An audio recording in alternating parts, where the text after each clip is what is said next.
Hello, my friends. Welcome back. Before we begin, I want to remind you to subscribe to this channel if you haven't already, because here we go deeper than most. We don't just talk about success as an abstract idea. We dig into the small, raw, daily truths that actually shape your life. And today, I want to talk about something so simple, yet so overlooked: the power of cleaning your room. Yes, your room, that place you wake up in and go to bed in, that little corner of the world that belongs to you, where your thoughts are shaped, where your mood begins, and where your discipline is tested every single day. You see, people often dream of changing the world, yet they can't even change the chaos of their own environment. They want order in society, but their bed remains unmade. They want peace of mind, but their floor is scattered with clothes, plates, and dust. And whether you realize it or not, that mess is not just in your room, it's in your mind too. A dirty room slowly poisons you. You think you're fine, but subconsciously, you carry the weight of clutter, the weight of disorder. Every time you look at the chaos, you remind yourself, I'll do it later. And that later builds into procrastination in every area of your life. You delay your goals the way you delay folding your clothes. You postpone your dreams the way you postpone cleaning your desk. You let dust settle on your ambitions the same way it settles on your shelves. But when you clean your room, when you wake up and make your bed, when you sweep, organize, and polish the space where you live, something changes inside you. It's not just about the room. It's about order. It's about respect. It's about starting the day by telling yourself, I am in control. That small act builds momentum. That small act is the first victory of the day. Do you think great people just wake up and suddenly do great things? No, they start small. They master the little disciplines, and from there, the big victories are born. Psychologists have studied this. Clutter is directly linked to anxiety, stress, and even depression. When your environment is messy, your brain has to process more visual noise, which makes it harder to focus, harder to stay calm, harder to stay confident.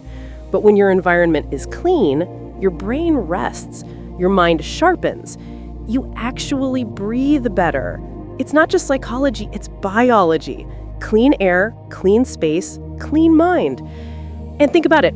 How can you face the storms of the outside world if you can't even manage the four walls you sleep in? How can you handle responsibility in your career, in your family, in your finances, if you can't even take responsibility for your bed? Your room is a mirror of your soul. If it's dirty, maybe your life is dirty. If it's unorganized, maybe your goals are scattered.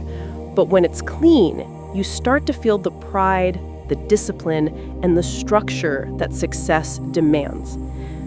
Now, let me take you into another culture for a moment. In Japan, cleanliness is not just about hygiene, it's about honor. Students are taught from a young age to clean their classrooms, to sweep their own schools, to take pride in order. Because they understand, when you take care of your environment, you take care of your spirit. In Shinto tradition, cleanliness is a form of spirituality, a way of respecting life itself. That's why Japanese culture is admired globally for its discipline, for its order, for its ability to function with such precision. And it starts with something as basic as cleaning. Even in the military, soldiers are trained to make their bed every single morning. Why?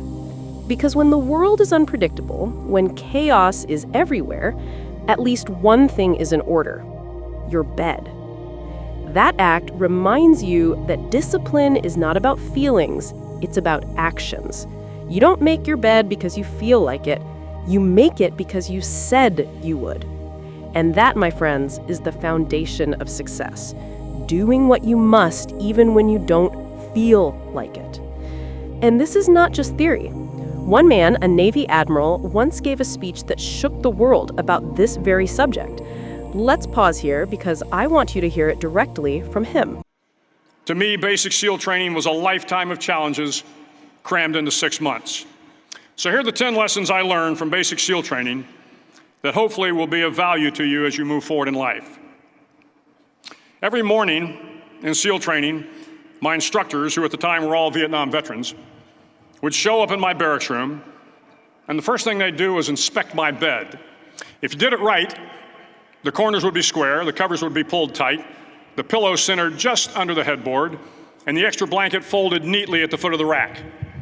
It was a simple task, mundane at best, but every morning we were required to make our bed to perfection. It seemed a little ridiculous at the time, particularly in light of the fact that we were aspiring to be real warriors, tough, battle-hardened SEALs. But the wisdom of this simple act has been proven to me many times over. If you make your bed every morning, you will have accomplished the first task of the day. It will give you a small sense of pride, and it will encourage you to do another task, and another, and another. And by the end of the day, that one task completed will have turned into many tasks completed. Making your bed will also reinforce the fact that the little things in life matter. If you can't do the little things right, you'll never be able to do the big things right. And if by chance you have a miserable day, you will come home to a bed that is made, that you made. And a made bed gives you encouragement that tomorrow will be better. So if you want to change the world, start off by making your bed. Powerful, isn't it? His words echo the truth that success does not come from one big leap, but from small, daily victories. And this is where so many people go wrong. They think they'll wait until the big opportunity arrives. They think they'll only work hard when the big moment comes. But life doesn't give big opportunities to people who neglect the small ones.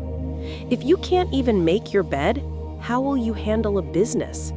If you can't clean your room, how will you lead a family? If you can't take responsibility for your own hygiene, how will you take responsibility for the lives of others? My friend, the small things are the big things. Making your bed is not about sheets and pillows, it's about respect. Cleaning your room is not about dust, it's about order. Maintaining your toilet is not just about hygiene, it's about dignity. These small acts train your mind, shape your character, and remind you that discipline is not negotiable. And think about this. If someone walked into your room right now, what would they learn about you without you saying a single word? Would they see laziness? Or would they see order? Would they see chaos? Or would they see self-respect? Your room speaks before you ever open your mouth. It reveals whether you take yourself seriously or not. And don't forget, success is a habit. Failure is also a habit. If you build the habit of ignoring the mess in your life, you will also ignore opportunities. If you build the habit of delay, you will delay your dreams. But if you build the habit of discipline, of cleaning, of order, then life will trust you with more. You see, God, the universe, life itself, whatever you believe in, will not hand over great responsibility to someone who cannot handle little responsibility.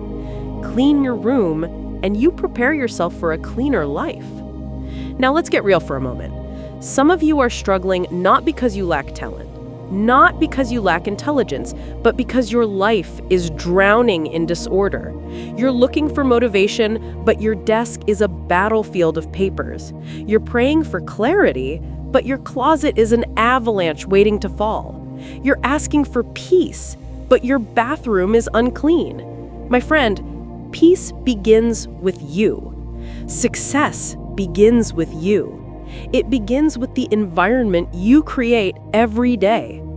And listen, I know sometimes life feels too big, too heavy, but that's why you start small. That's why you make your bed. That's why you wash the dishes. That's why you sweep the floor. Because when you finish those, suddenly life doesn't feel so impossible anymore. You build momentum. You start to believe again.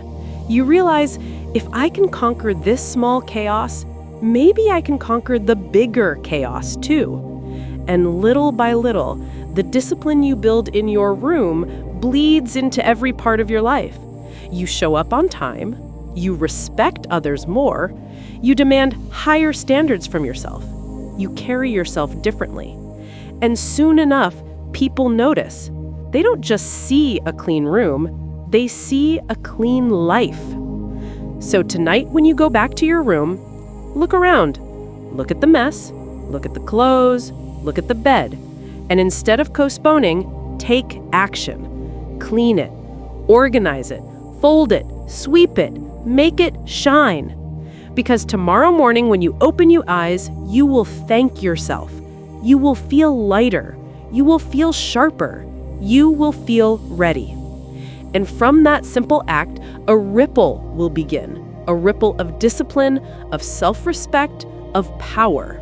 Clean your room, and you will clean your life. Make your bed, and you will make your future. So don't wait. Begin today. And remember, greatness doesn't start in the spotlight. It starts in the shadows. It starts in your room. It starts with you.